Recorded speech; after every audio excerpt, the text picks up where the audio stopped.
Hi, I'm Trash Carcass. Welcome to my channel. You can call me Stacy, or you can call me Trash. But let's get off on the wrong foot, shall we? And you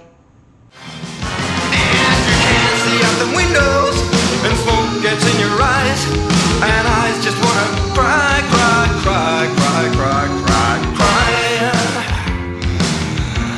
cry. So Michelle Lowe had a live stream open mic on her channel on January 5th.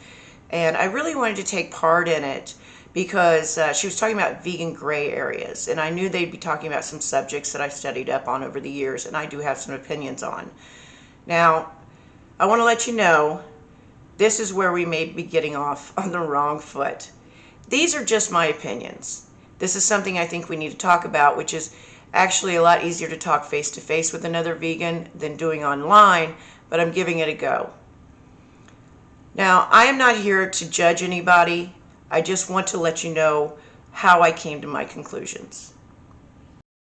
So first of all, should vegans be letting their cats roam free? Should anybody be letting their cats roam free?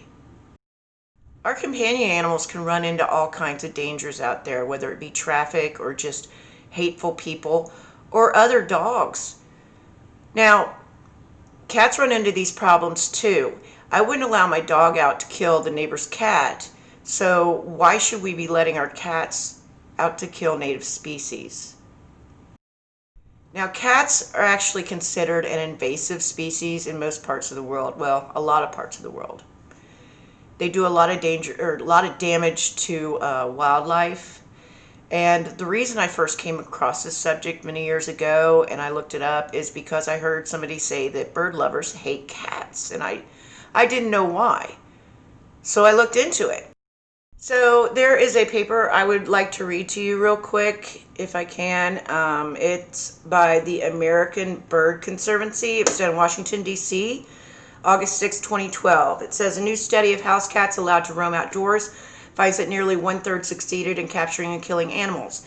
The cats, which wore special video cameras around their necks that recorded their outdoor activities, killed an average of 2.1 animals every week. They were outside, but brought less than one of every 4 of their kills home. I'm not sure why they worry about that, unless it's to show that people just don't know how many animals their cats are killing because they don't see the kills. Of particular interest, bird kills constituted about 13% of the total wildlife kills.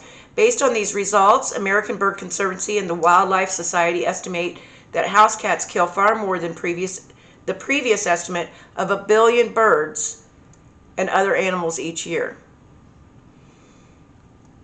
The results were certainly surprising, if not startling. This was done in Athens, Clarke County, Athens, Georgia. 60 house cats. They put cameras around their collars and downloaded the footage every day.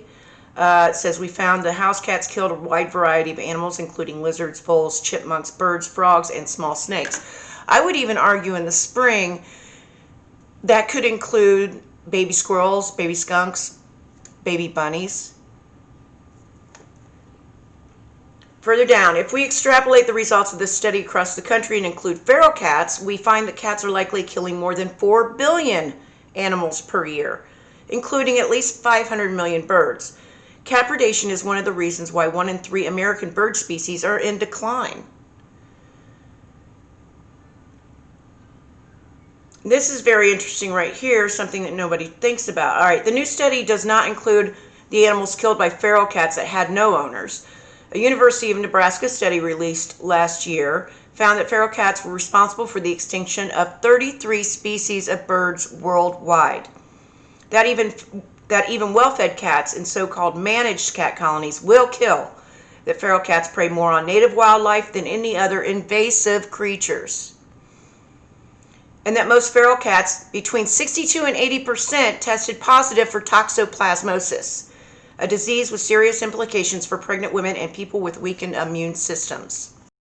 Now, you may never come across a feral cat or a feral cat colony,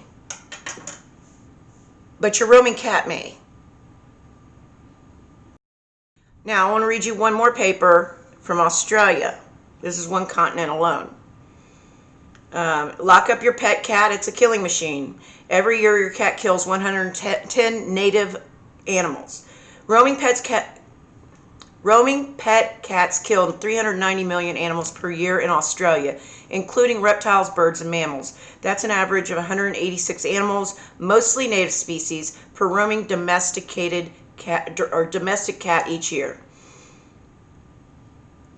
We know feral cats are an enormous problem for wildlife across Australia. Feral cats collectively kill more than 3 billion animals per year in Australia.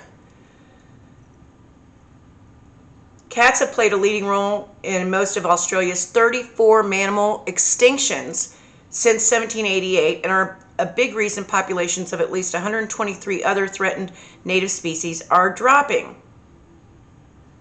The results are staggering. On average, each roaming pet cat kills 186 reptiles, birds, and mammals per year, most of them native to Australia. Collectively, that's more than 4,440 to 8,100 animals per square kilometer per year for the area inhabited by pet cats. So I just want you to consider that when you let your cat out to roam. I hate my glasses. I'm taking them off. I wouldn't let my dog out to kill the neighbor's cat. Why are we letting cats out to kill native species? So in conclusion, now that I've probably pissed a lot of people off, this is just my opinion. This is what I've read up on. This is how I've come to these conclusions. I think we need to consider that house cats live longer lives on average than cats that are allowed to roam outside. And when we have companion animals, we have to watch out for their well-being. There's a lot of dangers outside, diseases, fights, injuries of all kinds that they can come home with. And while they're outside, we need to consider the wildlife that they are putting in danger. That's ultimately on us. So I know there's probably going to be a lot of opinions about this, and that's fine. Let's have a conversation. Go ahead and leave your comments down below. I'm getting used to this camera. Give me a thumbs up or a thumbs down. Thank you for staying. I will probably have a series of these. I have a lot more to talk about, and I hope I see you next time.